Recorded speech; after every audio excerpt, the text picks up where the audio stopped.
तो हम लोग का कैसा होली होता है जैसे निकले मतलब अपना होलिया में वापस आ रहे मम्मी पहचान नहीं पाई। আমি দোল উৎসবে আবির নিয়েই বেশি আবির আমার মা বাবার পায়ে দিয়ে প্রণাম করতাম।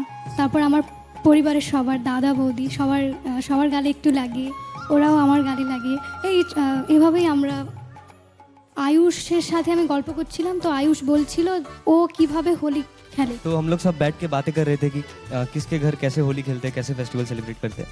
तो ये हम लोग प्रॉमी से पूछ रहे थे, मैं इवन राना, कि प्रॉमी मतलब कैसे सेलिब्रेट करते हो तुम लोग। वो नॉर्मली आके बोल रही है बस एक गाल में इधर एक गाल में इधर, वेरी रिस्पेक्टेड होली। फिर उसके बाद मतलब मैं सोचा ठीक है बताता हूँ, फिर मैं और राना डिस्कस कर रहे हैं, वो डर के उधर ही है। तो हम लोग का कैसा होली होता है जैसे हम लोग निकले घर से निकले मतलब अपना होलिया में वापस आ रहे मम्मी पहचान नहीं पा रही, ऐसा हाल हो जाता है। वही वो सब सुन के इवन फोटोज भी दिखाए, उसको कुछ डर गई। আজই ডাউনলোড করুন আর এনজয় করুন আপনার পছন্দের শো।